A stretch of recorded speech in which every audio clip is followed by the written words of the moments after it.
You're tuning into FM Cypher podcast, a daytime ride along with artists, poets, writers, actors, business owners, etc. Real conversations, real moment. I'm your boy, Free Minded the Cypher. Let's ride. Yeah.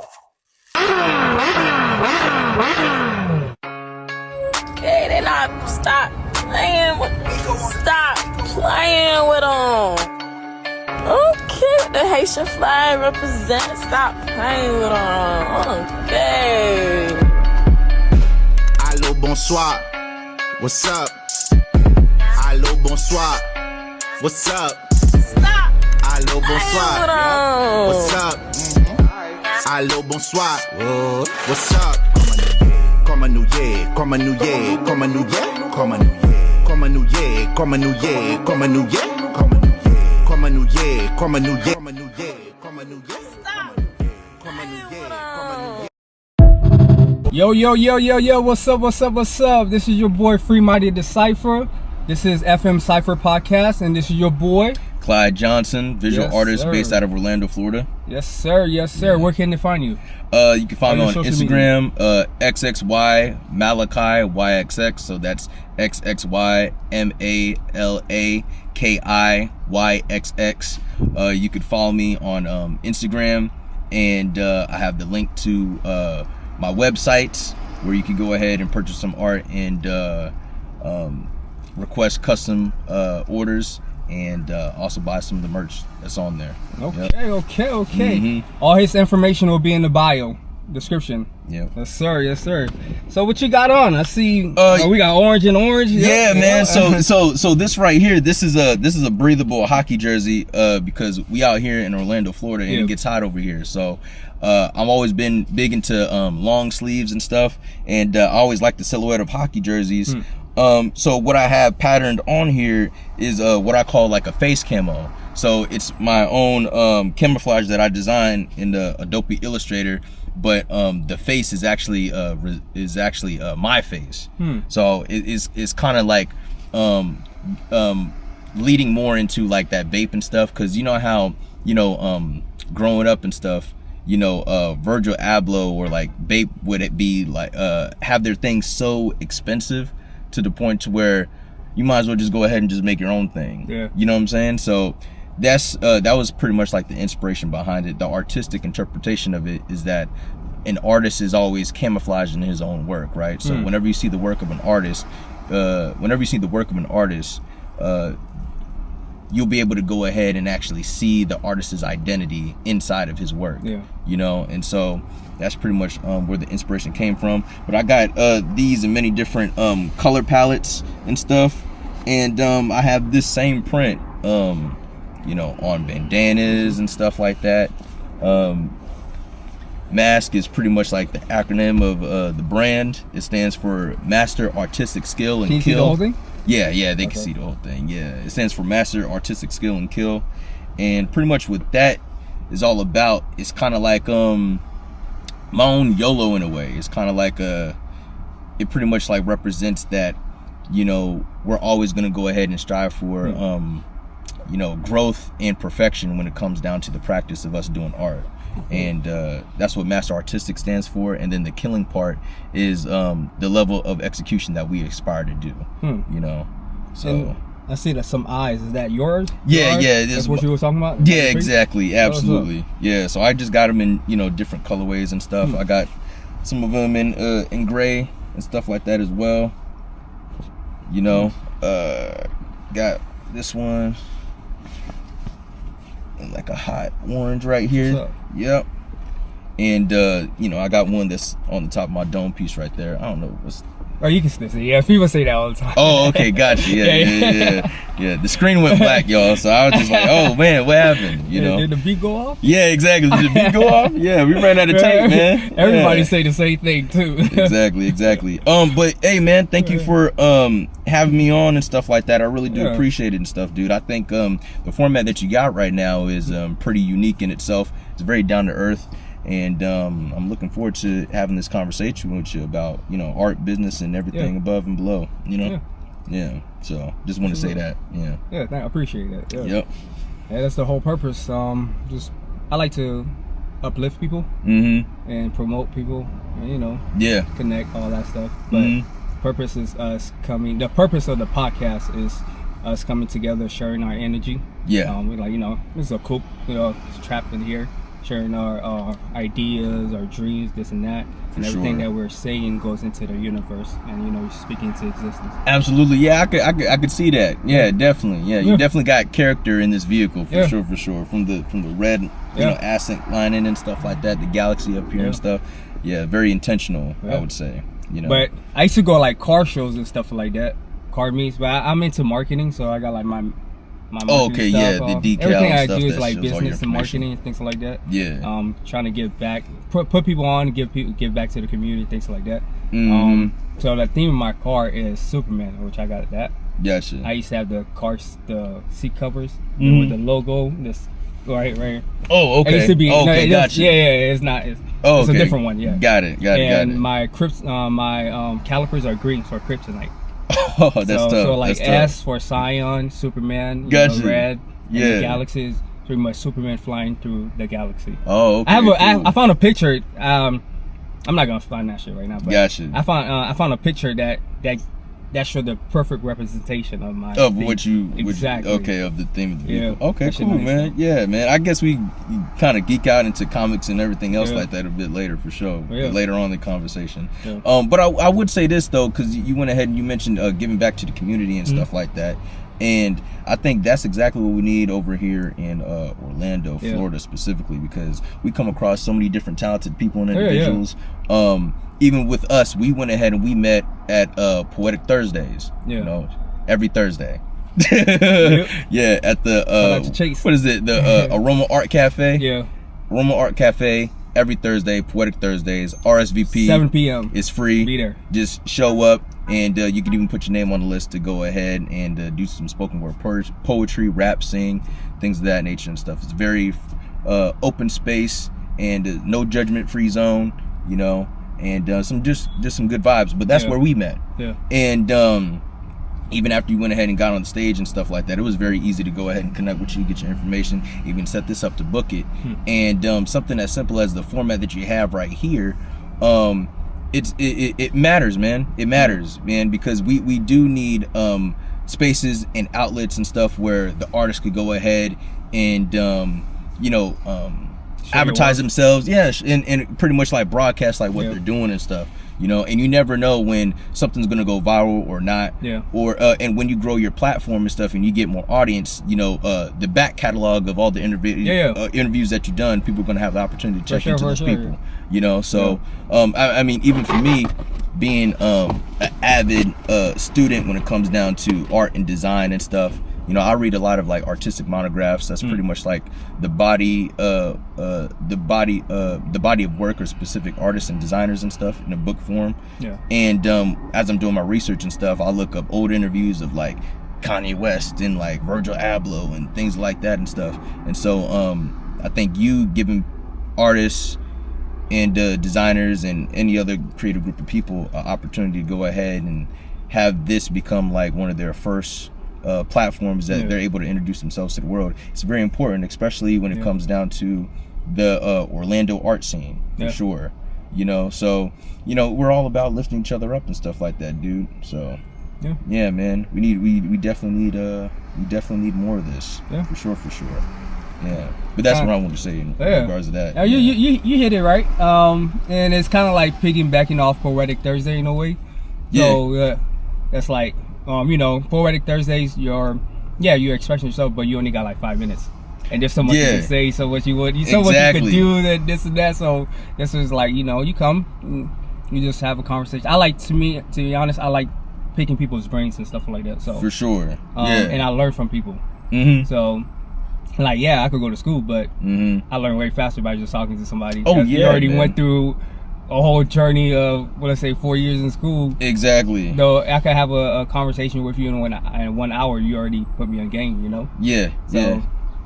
And you know, it's funny that you say that, because people are books. You know what I'm saying? Yeah. People are books, right? And so, you know, people aren't necessarily reading the books that you read, they're reading you. Yeah. Right? So even in regards to that, like, you know, everything that I've come to know from an academic standpoint and stuff like that. People aren't necessarily reading the same like material, whatever, but they're reading me, you know, and I represent the result of everything that I read. Yeah. You feel what I'm saying? Yeah. Because we're all kind of like ambassadors of the things that we consume to some degree. Yeah. You know? Man, I had something in my mind. I totally forgot. I totally forgot what I have in mind. I hate when that happens. Nah, you good. Oh yeah, but no, because you mentioned Poetic Thursdays and stuff like that or whatever. And I was even saying like, you know, even in the space like that or whatever, like the following up with people once you connect with them is so freaking important, bro. Yeah. It's so important. It's almost like, you know, not to be weird or anything like that, but it's almost like dating. You go ahead and you get information with, you know, the person that you're interested in and stuff like that or whatever. You want to be able to kind of have some type of follow up like the day after, like whether it's a hey, how you doing, how was your day type text or whatever, or when can we link up and stuff. I think that relationship needs to happen with creatives down here as well, because you and I, we both met a lot of creatives and a lot of people and stuff, and some people, once you connect with them, they may or may not be willing to go ahead and do a proper follow-up and stuff, right? And I think that's important when you're trying to foster a community and stuff, you know, and we can go ahead and establish a relationship. But even in regards to that, it's also consistency, because you've been going to Poetic Thursdays for how long again? About 4 months. 4 months? 4.5 maybe. Four and a half and stuff. Yeah.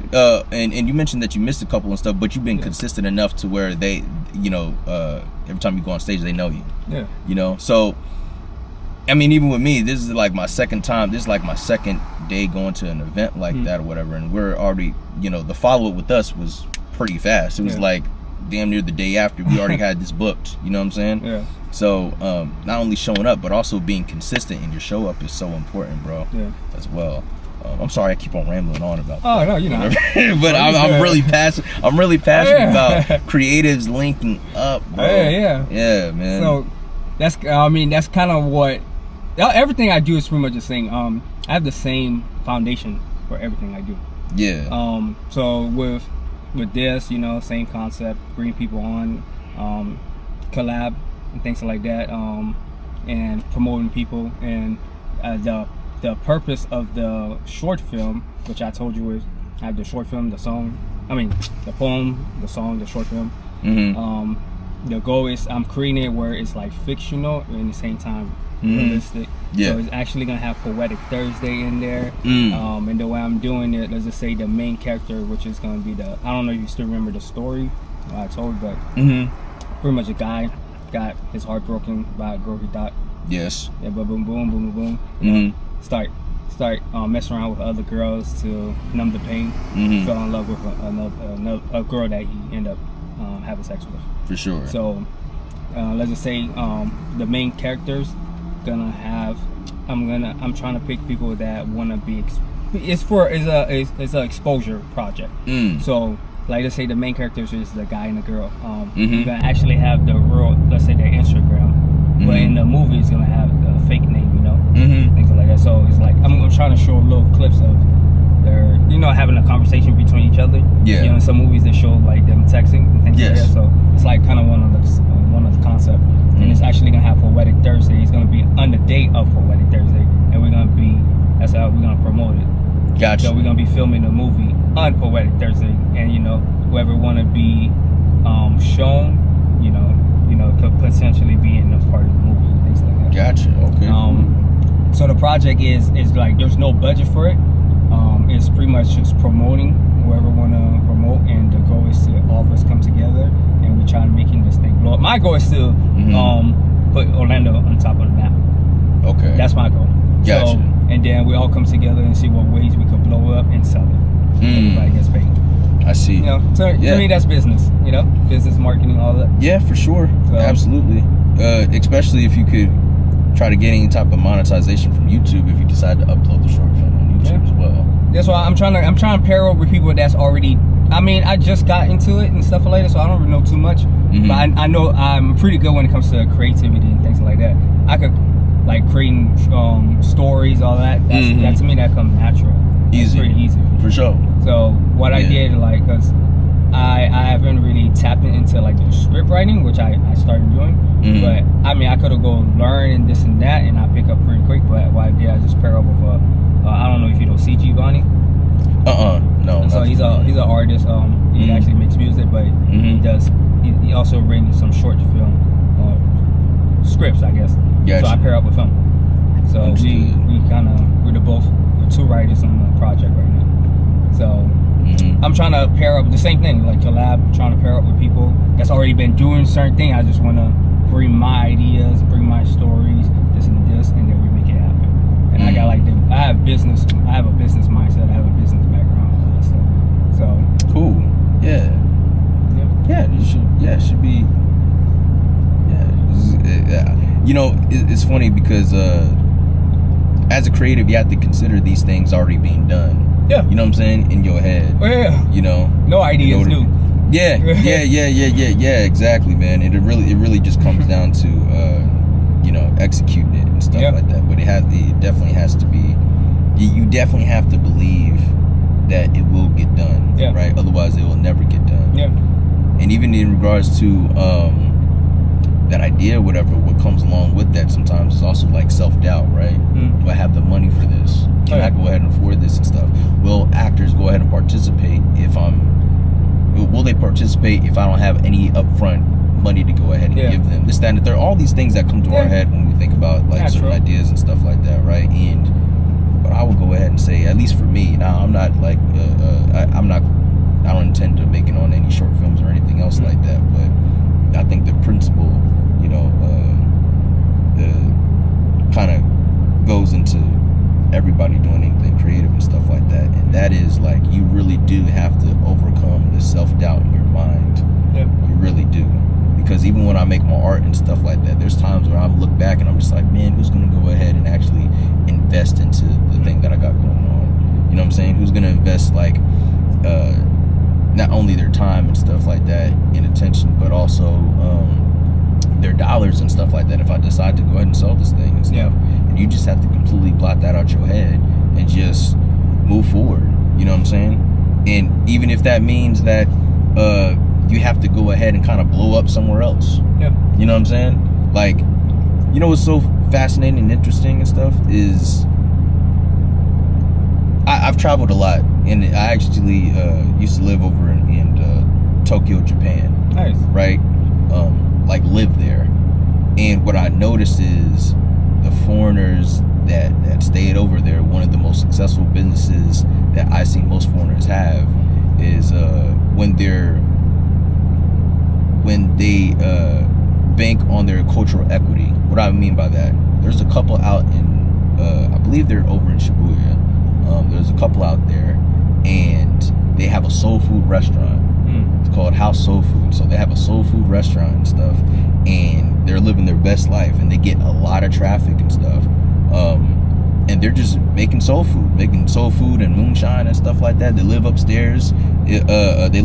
But their diner or their restaurant is down below where they live and stuff. And that's how they're able to go ahead and make a living over there and stuff, right? So the reason why I brought that up is because, even if you're not able to go ahead and generate the clout or make the financial conversions that you need in the state or in the city that you're in, there's nothing wrong with kind of migrating your aesthetic, your talent, whatever might have you, over to a different place that will probably appreciate it more, because you'll be something unique. It'll be coming from it's something foreign to them, but it's authentic to you. You know what I'm saying?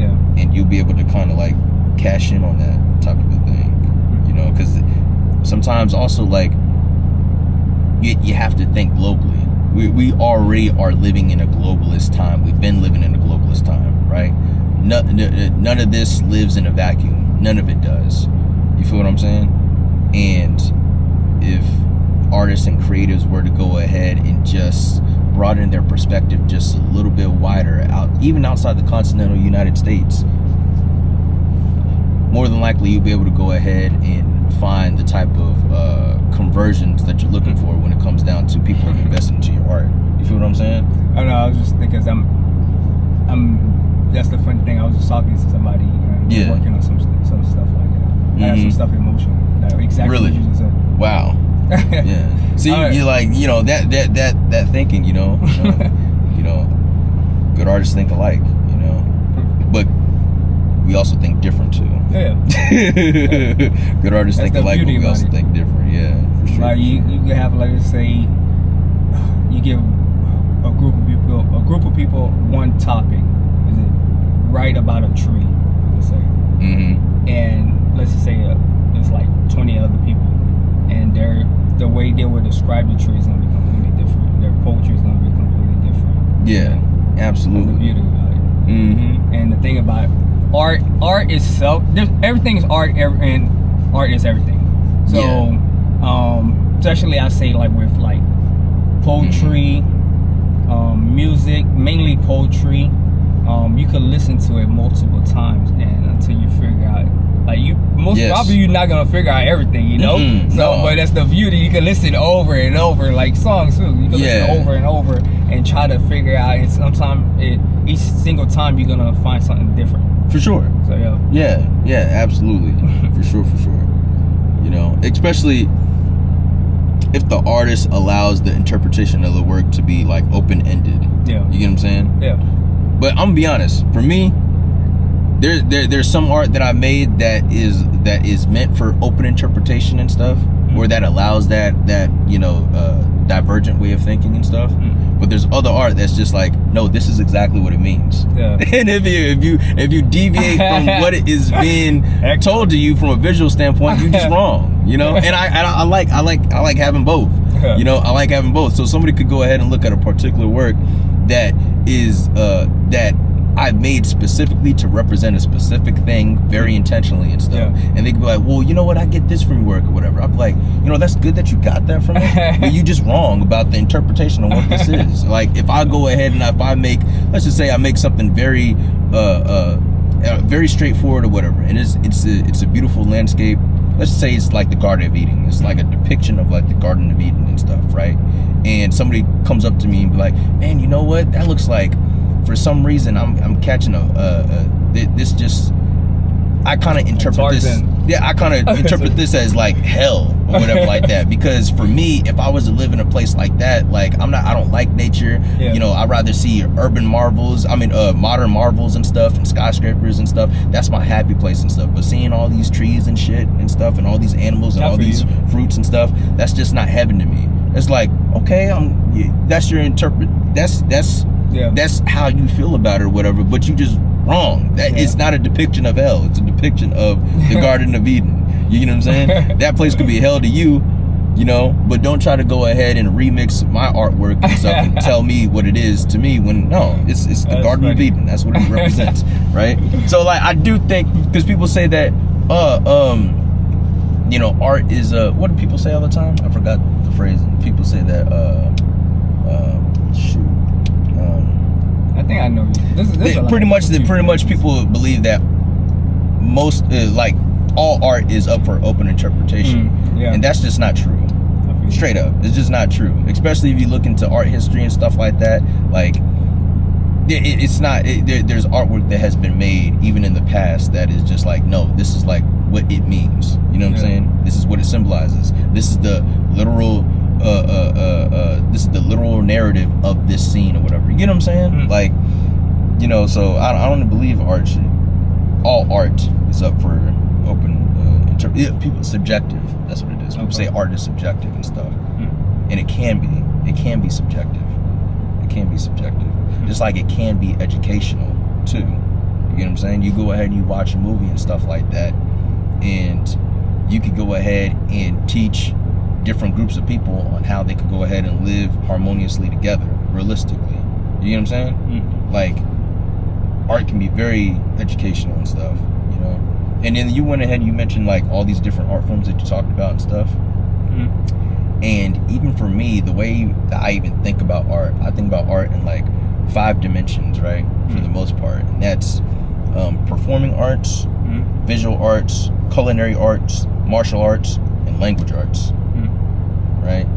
And outside of those 5 dimensions, you'll be able to kind of fit all the different art forms that you have in there, you know, and those things are absent of like design and everything else like that. I think that's a whole different hand of things, right? But I mean, you know, so that's how I kind of segregate like arts in my mind or whatever like that. But you could go ahead and express, let's say the concept or the theme of power. You could go ahead and express that in a cult. You could express that in a cuisine. You could express that in a cuisine. You could express that as written word, as a poem. You could express that in a song. You could express that even in like the martial art form that you're dealing with and stuff. Like you think about boxing and all this other stuff, and you know, certain moves specific to, you know, different fighting styles exemplifies like power. You know what I'm saying? Like a haymaker and like, you know, jabs and uppercuts and stuff like that or whatever. Like, you know, that's a powerful martial art, right? But along with power, like you can make something like as like, I don't know, it's gonna kind of sound funny, but something as spicy as like Kung Pao chicken. There's a kick to that motherfucker. You know what I'm saying? Like that could be like, you could pretty much, from a cuisine standpoint, make something that really packs a punch. You feel what I'm saying? In written word and stuff like that, you can make something that is powerful. In a song like, you know, Kanye West's Power, like, you know, you could go ahead and take a theme, and out of those 5 dimensions, you could have their own way of expressing that theme. Yeah. But it's the unity of all those art forms where you're able to go ahead and kind of be like an artistic renaissance man in that way, if you're able to go ahead and learn a lot of those disciplines and stuff. But those arts and stuff, they're all connected like the fingers on a hand. You know what I'm saying? Yeah. And so sometimes even like the process of like making a song, or like the process of making a dish and stuff, you know, you can take the principles of those processes and add it to like, you know, and see the correlation that it has when it comes down to, I don't know, something like painting. You know what I'm saying? Like even in some of the processes and stuff, you're able to find these similarities when it comes down to creating art and stuff. You know. So my bad again, bro. I'll be like ranting and stuff like that. Whatever. I don't mean to be doing that, bro. Hey, bro. You know, it's because sometimes I feel like I'm, you know, I really don't mean to, to take over the conversation, bro. I do the same shit, bro. Once I meet somebody that that could, you know, keep up with my mentality, then it's like I'm like, it's like, it's like I get, it's like I go, I get in touch with the Holy Ghost, like pretty much. That's how it feels like. Okay, yeah. So, you know, I mean, that's not, growing up, there was not a lot of people that really could keep up with the way I think. No. So when you meet people like, oh, you actually get what I'm saying? It's like, okay, all right. Yeah. It's like it's a different high. It is. Like, yeah. But so, what made you fall in love with art? Like, how did it start? Like, I always had an appreciation for art and design. What made me fall in love with it, I guess, is when I was able to see myself as an artist. You get what I'm saying? When I would go ahead and listen to Pharrell's back catalog and stuff, you know, the stuff that he did with the Neptunes and NERD, and looking into, you know, who made the album cover for Kanye West's albums, you know what I'm saying? Yeah. And kind of dive into those things and stuff. So all the things that I liked from in music, I kind of just did my own research and dove a little bit deeper into those things. Like even when it came down to Billionaire Boys Club or Bape, right? I looked into like, okay, so who's this illustrator that's making all these graphics for Billionaire Boys Club, which is Pharrell's brand, right? And A Bathing Ape by Nigo, who's actually illustrating these graphics and stuff like that and putting it on these garments and stuff. And at first I thought it was like Pharrell and Nigo actually designing them themselves and stuff, but it was actually this guy named Skate Thing, or Skating, I think that's his name. And he was like a very shy, I would say, reclusive illustrator and stuff that actually made the graphic language that I appreciated at the time up until now. right?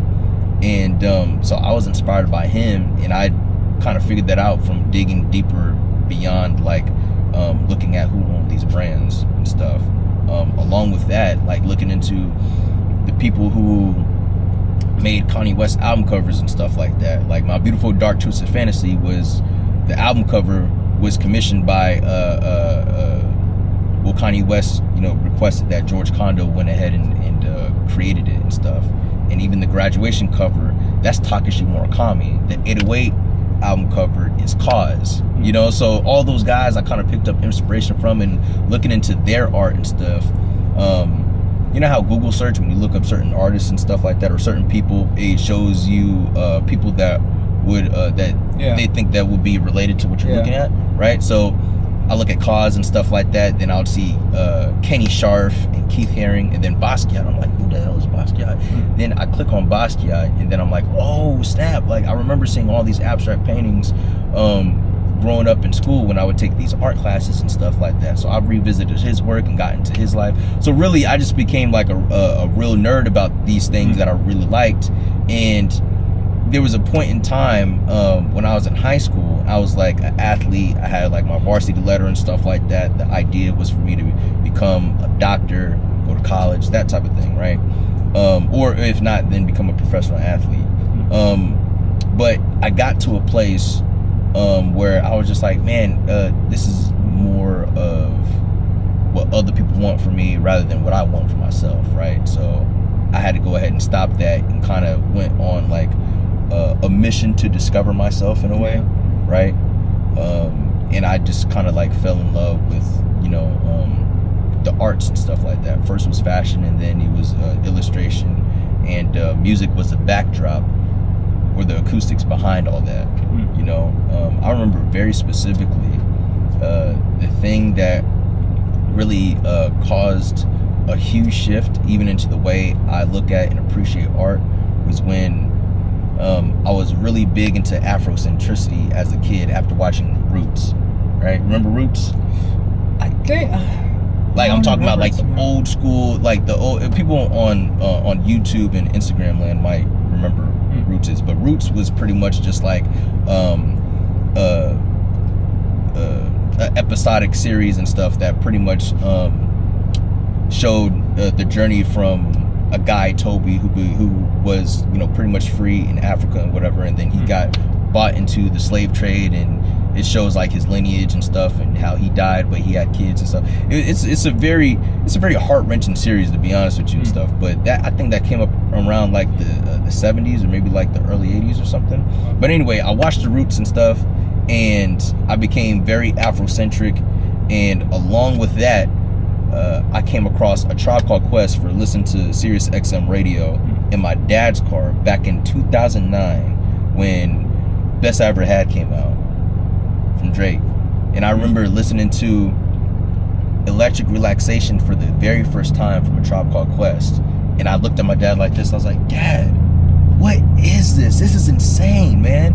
It's like, because Electric Relaxation, if you don't know A Tribe Called Quest, you know, one of the things that they're known for using jazz samples into their raps and stuff. They're kind of like one of the pioneers of like jazz rap or whatever. And so when I heard it, it just blew my freaking mind or whatever, because I never heard like New York style rap along with their quirkiness over, you know, the most beautiful jazz samples like ever. You know what I'm saying? And growing up, I was like really into like smooth jazz and stuff, because that's what my mom played in the car. So having a song like Electric Relaxation was just like this perfect median of, you know, the blending of these two genres that I love, that just so happened to be done by black people, invented by black people. And so in tandem with that, you know, I went ahead and I told my dad, I was like, hey, look, I'm quitting sports and stuff like that. I'm just trying to go ahead and discover myself and stuff. And I went ahead and I got freeform starter locks. No, not freeform, but I went ahead and I got starter locks and stuff. I started dressing differently and everything else. And that's kind of what I kind of like really started to kind of cultivate like a space for myself, to where I was able to look at myself and really find the artist that I already was. You know what I'm saying?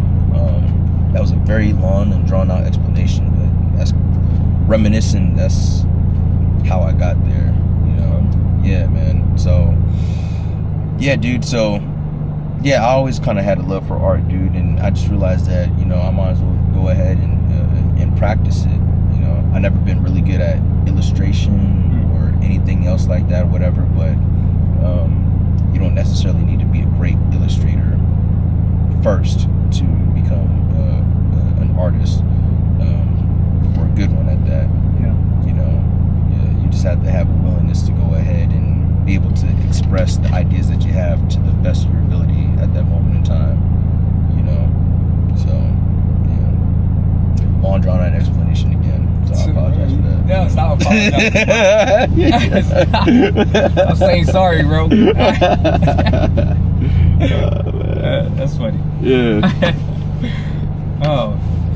So, would you describe yourself as a talented person, or will you say skillful? As an artist? I think talented.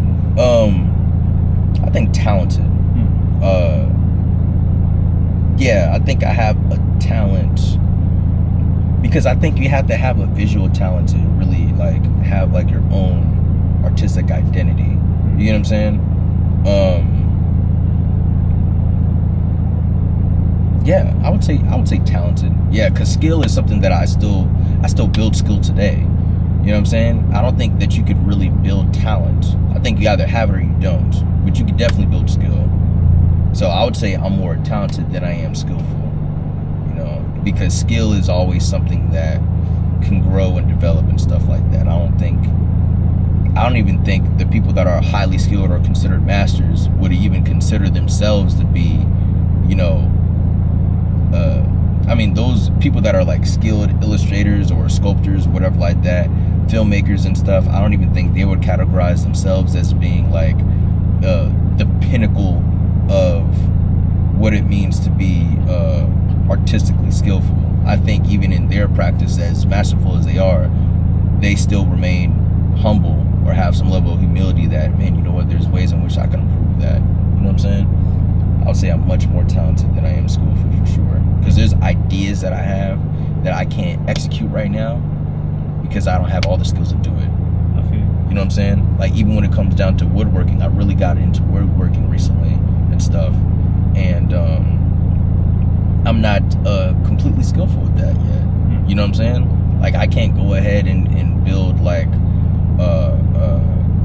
I can't build like modular furniture that is in the shape of a woman. I know that sounds crazy or whatever like that, but you say you can't? No, I cannot, right? So like I can't. So if I wanted to make like a wood carving of like a woman and stuff, but I wanted to act as a piece of furniture that I'm able to, that could be like modular, right? So you could kind of like rearrange it and then get different forms of furniture out of it and stuff. That's an idea I have in my head, but it's a matter of like, do I have the skills to go ahead and do that? No, I don't have the skills to do that. You know what I'm saying? I'm trying to picture that. Okay, so you say a woman, yeah, wood, and you say a furniture. Yeah. So imagine this tree right here, right? Instead of this tree is just like, you know, a woman doing some type of like some type of pose or whatever, right? And you know, there's a way in which that you could pull out a drawer from like her abdomen or her navel region and stuff. You know what I'm saying? Yeah. But if you could go ahead and move different parts of her body and stuff like that, it'll form different pieces of furniture, but it's out of that wood carving body. You feel what I'm saying? That's one hell of an idea, whatever like that. But it's a matter of like, damn, do you have the skills to actually execute that? You know what I'm saying? Like, but that's an idea. Crazy shit. That's an idea, and it's funny because you go ahead and you look at art. Well, it's possible. Yeah, it's possible and you know how it's possible because a lot of people already did it over in Asia. Yeah, well, in Asia, but all throughout Europe as well, right? Where they have, you know, especially, you know, Catholics, they got these huge cathedrals and stuff like that of like these angelic bodies and bodies of man and stuff like that are articulated all throughout their churches and stuff like that. And when you go there and you see that, it's like a marvel. It's a real marvel because you know that was built with some type of intention and stuff like that. You know what I'm saying? And yeah, obviously a lot of it is decor and stuff like that, but you know, I think there's a way to have that level of craftsmanship with the modern conveniences of like modular furniture. There's a way to do that. I just don't know how to do it yet. But to answer your question, much more talented than I am skillful, I would say, for sure. And the race, not the race, but the marathon is to try to get the skill to the same level as the visions I see inside my head completely, you know? Yeah. That's the hard part. That's the hard. That's the execution part, bro. Yeah. You know? That's the killing part. That's what even like the acronym of brand means, like master artistic skill and kill. The and kill part is like the level of execution. Yeah. Like you killed that shit. You know what I'm saying? Like that's the type of intention I have when I try to execute something. Is like I want to walk away being very satisfied from what I made. You know, recently I made this ottoman. So it's this ottoman, and it has these brackets and stuff, right? And it's red, and it's coated in resin, and it's made out of wood. And I have wheels at the bottom that allow it to move and stuff, but there's brakes on it to where you can lock it, and then you go ahead and you pop open the top panel, right? And there's a cushion on the inside of it, and you can kind of take that cushion out and kind of sit it on top of like the actual ottoman and stuff like that or whatever. But all four panels has like different like art on it, you know. What kind of art? Actually I could show you. Yeah, better than I could tell you. I don't know. I think I had a kind of clear picture in my head too. Do you? You might. I have a vivid imagination. For sure. Good, but I'll go ahead and I'll see if maybe they'll be able to see it or not on the camera. But you see that? Okay. I was picturing circle, but yeah. So you kind of so you can go across like that. So I'm showing people like the process on how it came about. That's dope. Yeah. So yeah, that's kind of showing it moving and stuff. That's the cushion on the top that I was talking about. That's what's up. That's on the inside. And you selling this? I am selling this. Yeah, it was actually supposed to be. In Japan right now, but somebody bought it from Japan? Nah, I was supposed to show it at a gallery and stuff, but I realized that I would have to put the money up to send it to the gallery and have to put the money up to go ahead and send it back as well. And it's just something that I wasn't willing to do because I wasn't going to go ahead and travel and go to Japan to kind of be there next to the art. So I was just like, man, you know what? I'm not going to do it. So I kind of forfeited that opportunity, but there'll be plenty more. I appreciate it. Yeah, maybe they can see it. They can see. But if you can't see it, it's on my Instagram page, XXY Malachi YXX. You'll be able to see it there. Yeah, but I kind of show like the process on how I made it and stuff. Like the panels and stuff like that, you know. I coated it in resin. It got wheels on it and stuff. There's a cushion with it, you know. So yeah, but that was one of those like funky ideas and stuff where I had that idea, and I really had to try to clear the gap skill wise to go ahead and make it happen, and I did, and I was pretty satisfied with what I created. Now I have another idea that kind of has that same structure, but this time I'm going to go about the process a whole lot better than what it took to get this. But yeah, it's like a 90s vibe, like really, yeah, you feel that, huh?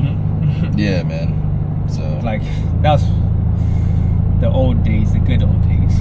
Gotcha. Listen to like the watching the sitcoms and stuff. Oh yeah, like, all that sure. 90 like Martin, things like that era. Yeah. Yeah, no, that stuff was that stuff was great. That stuff was really good. And even with this art right here, so like this is 48 by 60 right here.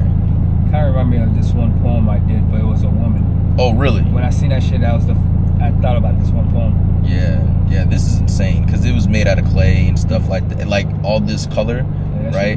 It's made out of clay. It's coated in resin and stuff, but the man is the nexus of all this color right here, right? And it almost kind of is. It's almost like in the shape of like a butterfly wings and stuff.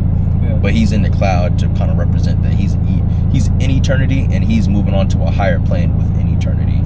So don't know. Let's see if I can find that picture. Yeah, I don't know. When you showed me that after Poetic Thursdays, Yeah. I was like, yo, it made me think about that one poem. So what I usually do, I used to get people's arts. Yeah. And I used to write poems based off that too. Oh, really? Yeah, there was 3 ways I used to write that. I used to listen to instrumentals, and I used to hear the words. I used to write exactly what I hear, and then I used to just, I call it free writing. Mm-hmm. I would pick up the phone in the morning. And Yeah. I used to like writing when I freshly wake up and I'm laid down. Gotcha. And I pick up the phone and I start writing. And I don't even know what I'm talking. I don't even know what I'm writing about. Like my hand was just start typing like. What's some spiritual? I call it like tapping into the Wow. Yeah. I call it the Holy Spirit. To be honest, that's the best way. But Amen. to me, it's like when I used to write, I used to feel my body's being elevated, and I could see I could feel my soul being lifted from my body, and I could see myself watching myself laying down. Wow. Like an out of body experience. Well, yeah, there's only one being in existence. You know? So yeah, I definitely I could buy into that for sure. It was like a different high, bro. Sure, yeah. But it became a drug though, so I was like, this is what I was talking about. Oh, okay, yeah. I was like, yo. Yeah, wow, okay, yeah. That's pretty crazy. Yeah, that's actually wild. Yeah, man. So I wrote a poem based off that. Gotcha. Yeah, man. Yeah, but yeah, dude. And you know, it's a lot of my artwork, especially now. It's a lot of my art. The subject matter of my work right now is about the artist's relationship with his work. You know what I'm saying? The relationship between what the artist does and the output of his work and stuff. You know what I'm saying? Like even with the face camouflage thing I told you about and stuff. Yeah. How an artist is camouflaged into the work that he creates and stuff like that. Like that's talking about, that's a relationship between the artist and his work. Even Ascension, like even that painting and stuff like that is really talking about like, the spirits. How should I say? The creator pretty much embracing the spirit that he placed inside of a man. You know what I'm saying? Yeah. Like that's what Ascension is talking about.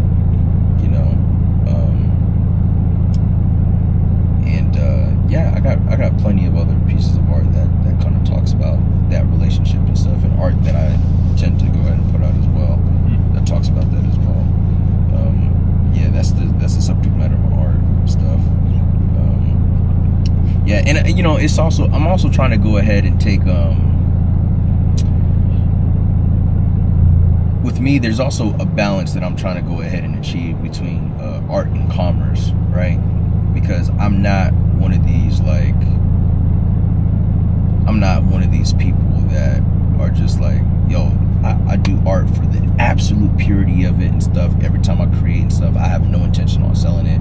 I don't care if many people see it or not, whatever. Like I just create it just for and I have a bit of that in me and stuff, but not to the capacity to where I'm not willing to have the balance of commerce. You know what I'm saying? Like I even like having an economic incentive when it comes down to art to some capacity. You know what I'm saying? In whatever form, whether it's like merchandise or whatever that's on like clothes or like, if you got a very distinct aesthetic and stuff and you decide like, hey, look, I want to kind of sell like, mugs and plates and stuff like that or whatever. Like I think there's a space for that too. You know what I'm saying? Like I'm not in the business of trying to be a starving artist at all whatsoever. I don't want that. I don't want that fate if I could help it.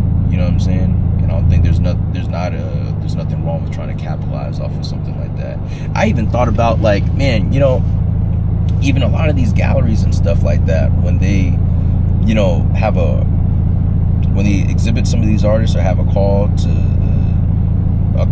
to artists and stuff like that, like I'm thinking to myself like, yo, like the commodity is like the art that you're showing, right? That's what kind of gets people inside of the door. Like people are not necessarily appreciating the interior space of the gallery. The gallery is just a space. When you really think about it, right? So people go there to see the art. And my whole thing is that most times than not, most people that go into a gallery are not necessarily buying the art that's necessarily on the wall, right? So I even thought about this idea of just like, yo, it would be really cool to see a visual artist actually be like, hey, look, if you want my work in the Gagosian, if you want my work at the Pace Gallery, if you want my work even at like City Arts Factory and stuff, like, yo, there's like, I could go ahead, I want to go ahead and get paid for the time that my artwork is in your space. You feel what I'm saying? Yeah. Like, why can't artists do that? Why can't they go ahead and make that demand, right? And obviously you have to have some type of leverage and clout to really throw your weight around like that, right? Because you're kind of challenging, like, you know, the gallery systems that they build. But I think that'll be like a very courageous and dope thing for an artist to do, right? Is like kind of stand up for him or herself and be like, yo, like, if you want my art in your space and stuff, it's gonna cost you, right? Like, give me a percentage of the ticket sales that kind of brings it in. You know what I'm saying? So do that. So it's free for you. What's the whole concept of that? If an artist was to if the gallery was to go ahead and charge people to go ahead and walk into their the gallery space, right? Like these high-end galleries and stuff, sometimes they go ahead and they charge people at the door to come into the gallery. I'm saying that the artists that are exhibiting, they get a percentage of the I'm saying what is it right now? Like, what's the system right now? Like, oh, well, it's kind of like one of those things where it's just like, oh, you should just be lucky that we have you in here. So they hit the artist up saying, I want your art in my gallery. Yeah, sometimes, sometimes it's like that or whatever. And sometimes, you know, if you're an established artist, it's like that or whatever. And other times, like, you know, the artist kind of makes a contact with the gallery, be like, yo, I kind of want to show my work there, blah, blah, right? Yeah. So, yeah, but my whole thing, I'm saying if you're an in-demand artist and stuff, I think, yeah, even though that it's a courageous approach and some galleries will probably pass on that opportunity or whatever like that, but if you have the leverage and you have the money, just go ahead and do your own pop-up show. I was gonna say that. You know what I'm saying? It's just like, you know what I'm saying? That way, like, an artist could be like really, really independent about their stuff, a visual artist at that, because you have your art and stuff, and then you have all your merchandise or whatever auxiliary items that you sell or whatever like that to go ahead and make money off of and stuff. Just do a pop-up version of your thing, lease out a space for about like a week, maybe a day, maybe a couple of hours within a day or whatever, and then just go ahead and kind of fuck the streets up like that, in a sense. You know what I'm saying? You know, and if you really got clout like that or whatever, you know, the galleries will come to you and be like, yo, we would love to feature your artwork here and stuff like that. That's dope, that's cool. Could I get a percentage of the tickets for the time that my artwork is going to be there? Yeah. That's how you kind of like put some pressure on, like, you know, the gallery system a little bit. You know what I'm saying? Maybe there's structures out there already and that I'm not privy to and stuff, but that's the type of stuff that I would want to aspire to, and that's how I kind of like leverage like my clout. Like, I would want to go ahead and try to, like, you know, yo, let me get a percentage of that ticket, bro. You know what I'm saying? Let me get a percentage of that ticket. And if I can't, or let's just say like the ticket is free and stuff like that, I'll still take the opportunity, but like, let me have an area or have a space where I could go ahead and make money off of the things that I have my art on. You know what I'm saying? Mm-hmm. Like my merch and stuff like that. You feel me? And don't ask for a percentage. You know, or the percentage is gonna be low. Like, yeah, I don't know. I might change my mind later or whatever, but I don't know, man. That's ways in which that I would like to try to do business. Yeah, do business moving forward and stuff like that. Like, once you learn marketing, you can do a lot of stuff. You should master that. Yeah, nah, for sure. Now, marketing and connection, you master those two. Yeah. And everything else is just products. Yeah, everything else really is just products and stuff. Like, somebody could be a millionaire selling pencils. Yeah, man. Yeah. There's so much stuff you can do. Yeah, bro. There's companies that sells pens, dog. Yeah. There's companies that sells paper clips, bro. You can sell anything, dog. Like, yo, there's people out there that's making millions of dollars on selling ice cubes, dog. Like, there's so many different ways to go ahead and make money. So many ways to go ahead and make money, bro. Like, there's people out here that are selling water by the bottle, making millions of dollars selling water by the bottle, bro. Yep. Like, bro, like, there's no dumb idea when it comes down to selling product, bro. Yeah. Like, you would think that selling water would be a stupid idea, but the whole world bought into that. Yeah. The whole world is kind of really just kind of bought into the convenience of like having a water bottle. You know what I'm saying? You know, a plastic one at that you throw away. You know, people bought into that. You know, and there's companies that actually made millions of dollars off of the idea of just like, hey, instead of getting a water bottle, why don't you have a reusable water bottle? And we could sell these in plastic, glass, and, you know, metal, copper. You know what I'm saying? Like, there's and people make millions of dollars off of it, bro. Like, off of, most people would say it would be like a silly idea, man. But it's not a silly idea. You know, it's not a silly idea at all. Yeah. And even when it comes down to art and stuff like that, because some people would say like, yo, like, you know, art is not necessarily like an essential thing and stuff, right? Okay, sure, it's not essential to live life, like actually like, you know, living and breathing, but it does make the world a whole lot less boring, for sure, right? Imagine a world with no art at all. That means film, movies, comic books. That's everything. Or that's everything that we. That's damn near everything that we enjoy. Art is everything. Yeah, bro. Art. I mean, besides sports and stuff like that or whatever, like Yeah, that's well, its own different. That's its own different thing. but as far as just like, you know, from going to the movies, bro, to like going to music and stuff like that, and like, you know, fashion and, you know, all types of different stuff, bro. Like it's what makes the world beautiful, right? And it's once you kind of get the world at a level to where we taking care of like the necessities of life and stuff, the next thing that we do is create shit. That's what we do, bro. You know what I'm saying? We create art. That's what we do, bro. So like, to go ahead and say that this like a non-essential and stuff, bro, if we didn't have art, bro, we would be looking at ourselves and be like, yo, what difference do we make compared to AI? Yeah. You know what I'm saying? Like, we actually have the evidence.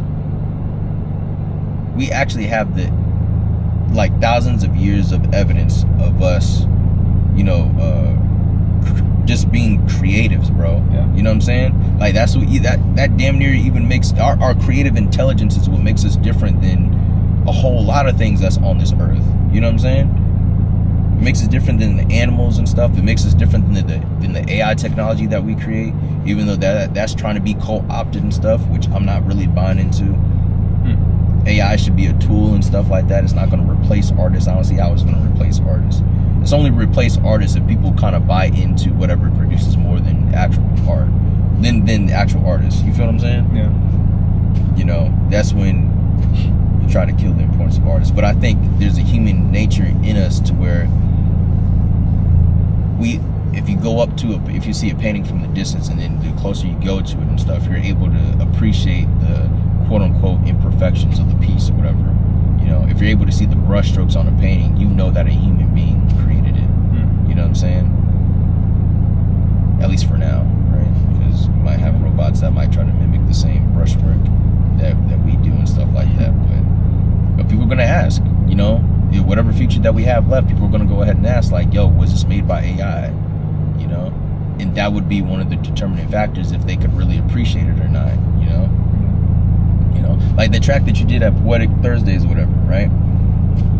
If that was completely done by AI, whatever, right? Completely done, I think it would lose some of its value, even though that you performed it and stuff, and that's the human, you know, presence behind it.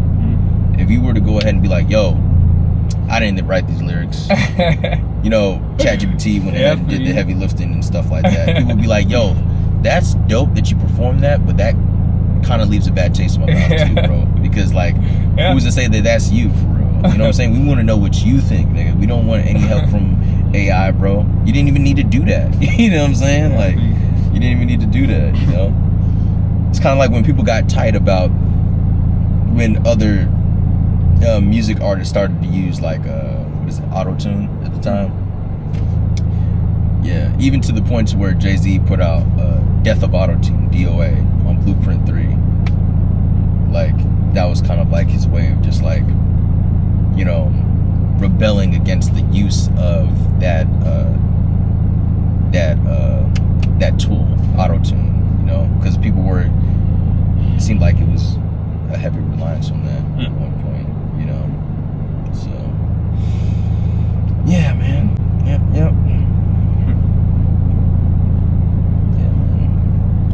Where do you see yourself as an artist?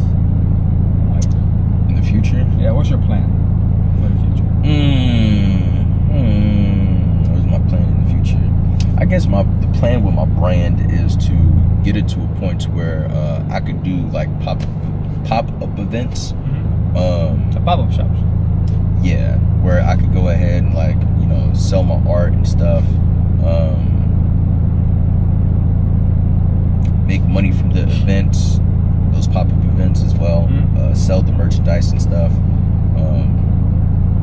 Even potentially get like, you know, a clientele to the point to where I have more people looking to get, you know, commissioned work done, you know, from an artistic standpoint. Yeah. But even from a creative consultant standpoint and stuff, because I'm an art director in advertising by trade, you know what I'm saying? And so I could help with like, you know, the visual part of people's like campaigns for their businesses and stuff, but also I'm really good at branding, you know, for other people, you know, so you know, I would like to see what I see myself in the future. I kind of see like the sales aspect of the business, i.e. it's me selling my art, selling furniture, and selling like other merchandise and apparel and stuff. And then the service part would be more of like the you know, the educational stuff that I intend to go ahead and put out. That's going to be more content based, and you know, helping people with like their branding and stuff like that. So I can't say what time in the future. I can't say like in the next 5 years and the next 2 years and stuff, because I kind of like to keep myself flexible. But I would say that in the future in general, that's the type of growth that I would that I'm working towards, you know, for my brand. Yeah. Okay. How long you had your business? I had it for about 3 years now. Okay. Yeah, I had it for about 3 years. So I just been showing work, selling some stuff,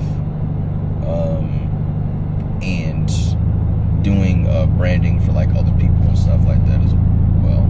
So I've been doing it, but I want to see more growth with it. You know what I'm saying? And I do want to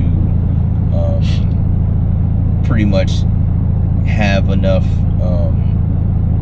I don't want to say fan base or whatever, but have enough like clientele to the point to where I'm a lot more busy when it comes down to the business of handling things. You know what I'm saying? Yeah. So, yep.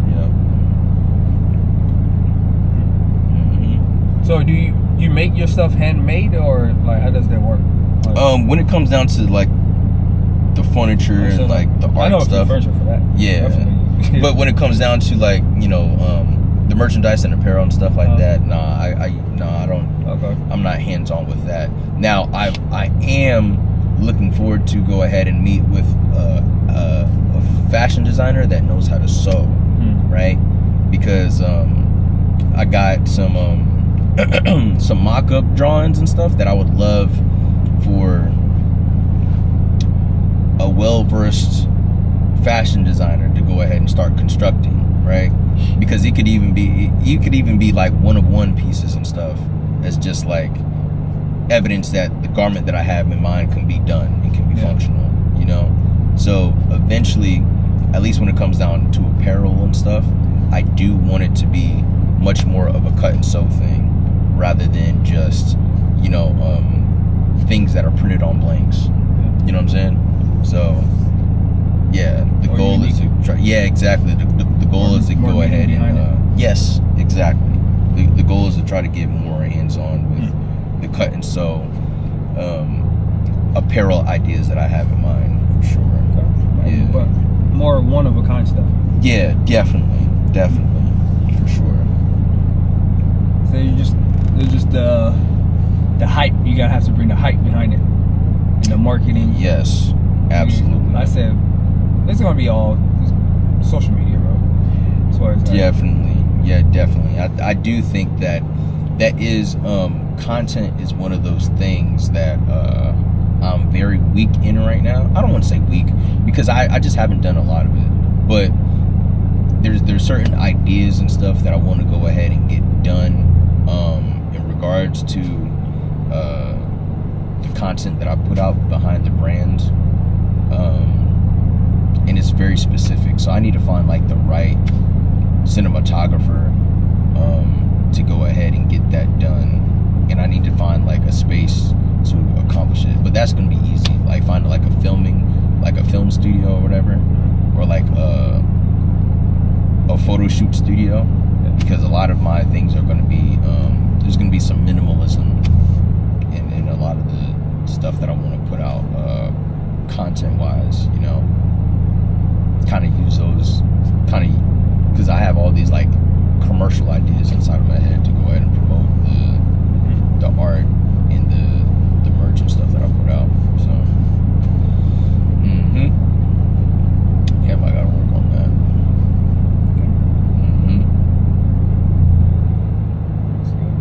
For sure. Do you like the feel of that? Do you like the Do I like the feel? Yeah. It was nice. Okay, for sure. Yeah, man. Yeah, dude. Oh, I also got what like... other ways you word? Huh? What other ways do you be, like, you word this? Besides putting it on my head and stuff, I kind of like on some like Android 17 shit sometimes. Yeah. Like try to put it around my neck or whatever as like a bandana and stuff. Yeah, sometimes when I work out and stuff, or if it's hot, I kind of use that to, you know, get the sweat off my head, whatever like that. So, whatever. What's the meaning behind all these colors? There's not any meanings behind the colors or whatever, but I do like a very warm color palette, and sometimes when I do cross over into the blues and purples and stuff, I try to have like a combination that kind of feels warm to me. I don't know. Yeah, so there's gonna be like some yellows in there, and some, you know, some reds and stuff like that to try to complement the color scheme and stuff. But yeah, usually, and you'll see it in my artwork. There's usually like a warm color palette associated with it and stuff, because those are the most attractive colors to me. Reds, oranges, pinks, yellows, you know, stuff like that. Yeah, and sometimes I would incorporate like a green, blue, or purple or whatever to kind of like balance it out just a little bit, but not too much. Yeah. Yep. Yeah, I like this one. For sure. Thanks, I appreciate it, man. Before I get up out of here and stuff like that, dude, what's the goal with your platform, bro? I know we talked about what I got going on. For my personal page, or no, I mean, as far as this podcast and stuff like that, like I said, I mean, every day I add on to it, but you know, but for the most part, it's bring people along with what I'm trying to do. Put people on, networking, connection, share our energy, brainstorm together. Where, you know, things like that. Like I say, everything we sharing goes into the universe. We seeing each other's growth. You come out here, you know, you're kind of saying your ideas, your goals. Yes. And for me, I like to stay connected with people anyway. So, like, check up on you. Okay. Did anything change from the time you came on the podcast? Yeah, absolutely. Like the concept.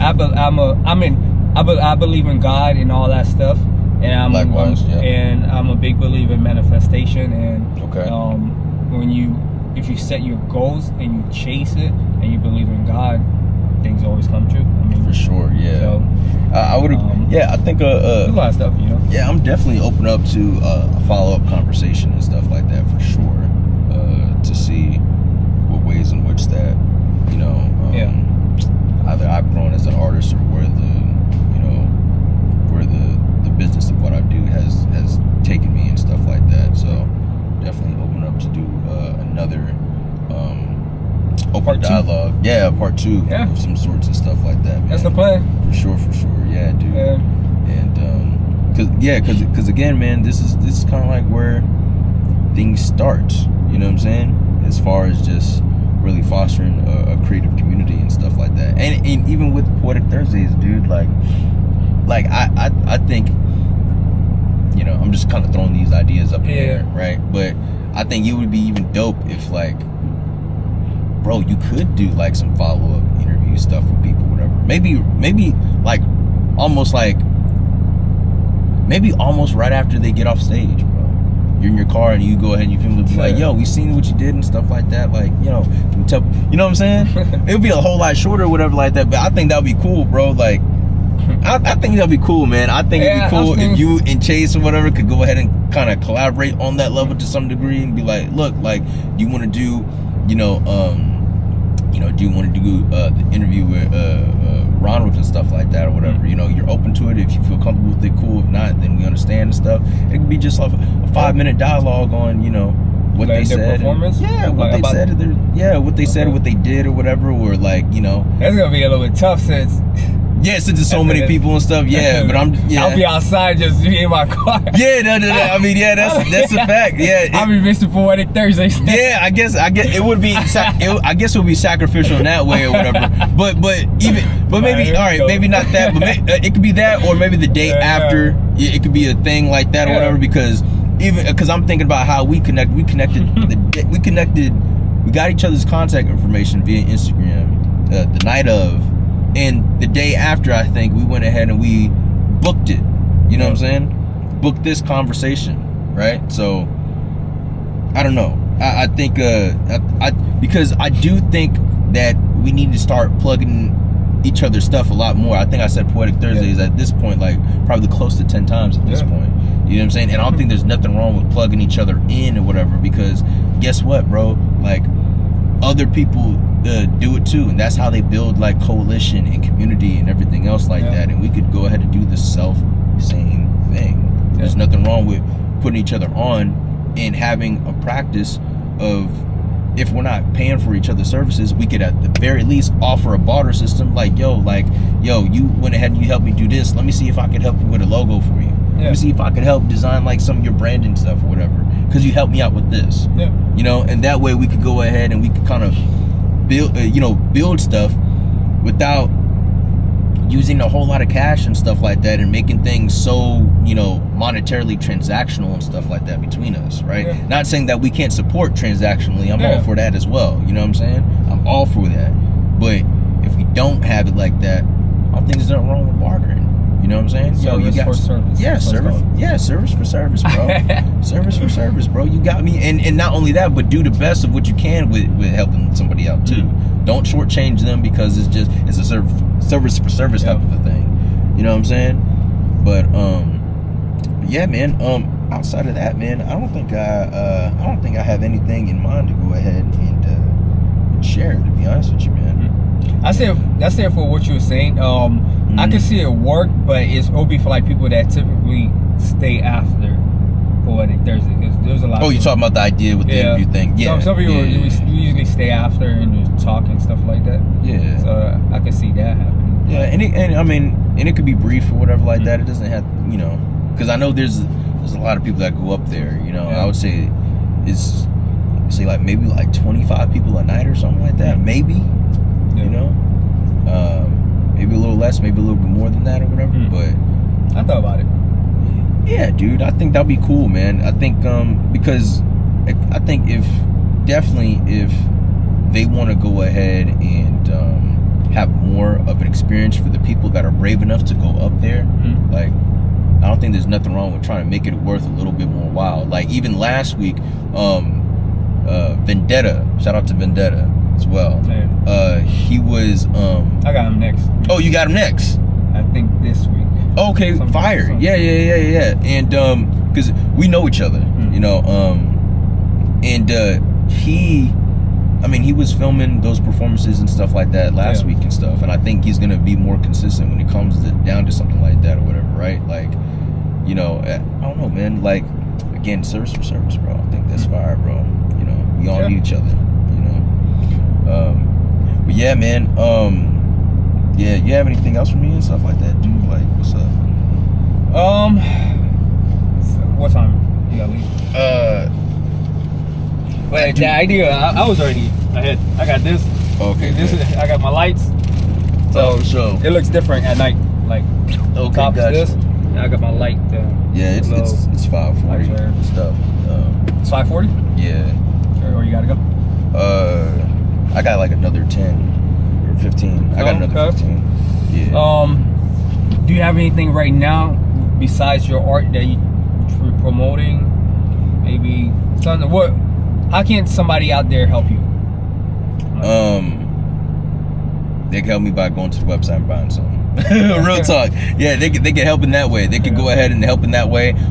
They could go ahead and share this post. They could go ahead and reshare this post and stuff.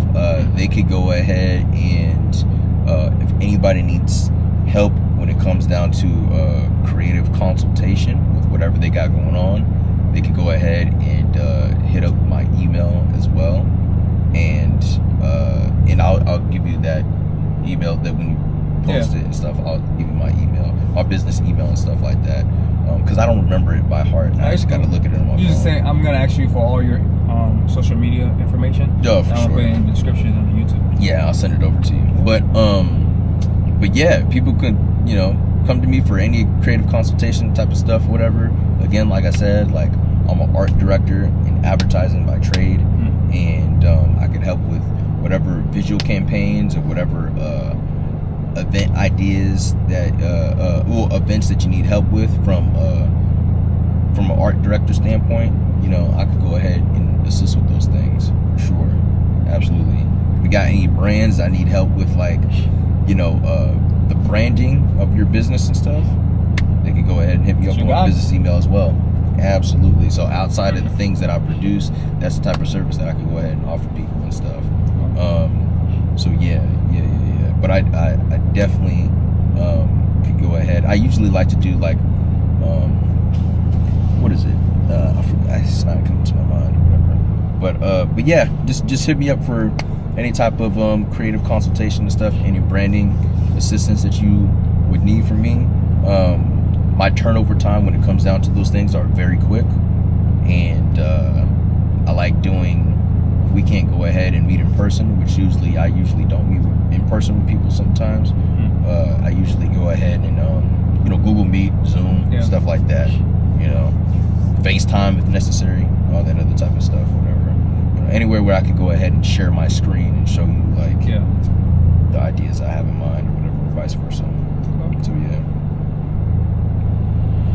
All right. We just finished another one. This is Mind Cypher. This is your boy Free Minded the Cypher. This is FM Cypher podcast. Yeah. We just finished another one. This is your boy Clyde. Let them know where they can find you again. You can find me on Instagram, XXYMALAKIYXX. I'll say it again, XXY Malachi YXX. You can find me on Instagram. You can go ahead and hit me up for any serious inquiries in regards to creative consultation and branding underneath the description of this video on Instagram and YouTube. So, yep. Yeah. We out. We out.